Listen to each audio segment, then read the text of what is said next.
การทำกิจก็เอาชีวิตประจำวันของเขาเนี่ยแหละครับผมเราทำงานแบบใดเขาก็เห็นแบบนั้นแล้วนะครับเนาะเอาอยู่ตามธรรมศาสตร์เขาเห็นธรรมศาสตร์นะครับเนาะผมมีในครัวเนี่ยงานมากนี่ครับผมก็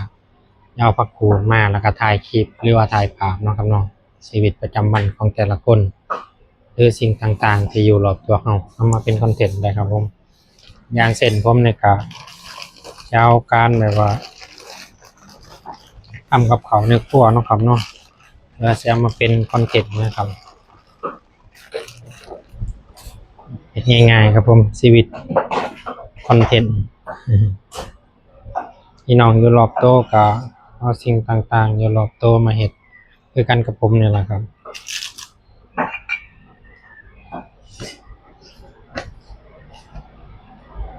แล้วผมเมื่อบ้านผมก็เฮ็ดนั่นเหมือนกันครับผมเอาสิ่งรอบโต๊ะคือเฮาอยู่ในร้านอาหารก็เอาสิ่งรอบโต๊ะของเฮาเดี๋ยวผมอย่างเช่นผมนี่ก็จะมาแบบ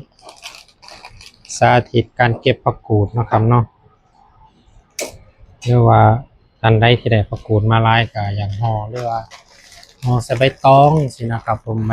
ตองบ้านเฮาแห่งดีกว่าหนังสือพิมพ์อีกครับผมเพราะว่าอยู่กรุงเทพมันบ่มีใบตองเนาะใบตองคงต้องกล้วยใบตองยังใหญ่ๆที่อยู่บ้านเฮานะอันได้เบิดครับผมแบบห่อแบบให้ผักมันอยู่ได้หลายมื้อนั่นอย่างเช่นแบบว่าอยู่2 มื้อ3 มื้อที่เฮาบ่ได้ใส่เนาะที่เฮาบ่ได้ค่อยใส่หรือบ่ได้ค่อยกินอันนี้ผมแบบว่าผมจะจัดเป็นทีนะครับผมทีละจานเนาะกำหนึ่งมันกำหนึ่งก็สิได้จานหนึ่งพอดีเนาะครับเนาะมันจะสะดวกในการแบบว่าการใส่แน่เนาะแต่ว่าเฮาเฮ็ดยังยายอยู่กับมันก็บ่เป็นระเบียบเนาะครับมันก็สิใช้งานยากเวลาลูกค้าสั่งของมาแล้วนะครับผมประมาณนี้แหละครับผม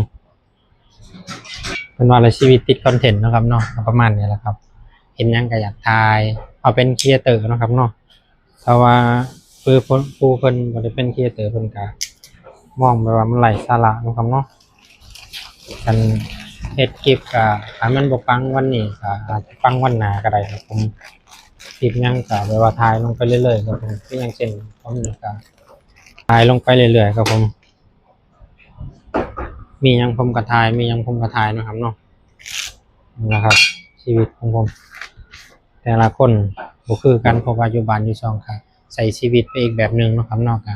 ถ่ายคอนเทนต์ไปอีกแบบหนึงครับผมคือผมอยู่ในครัวก็ใช้ชีวิตไปแบบครอบครัวแล้วก็ถ่ายกับข้าวบ้างเตรียมงานบ้างเฮ็ดอันนี้บ้างนะครับผมนี่ครับผมประมาณนี้แหละครับผมเนาะคลิปนี้มันก็สิยาวครับผมมื้อนี้ก็มาเตรียมงานคือเก่าผมผักกูดงามๆนะครับตลาดเพิ่งมาครับ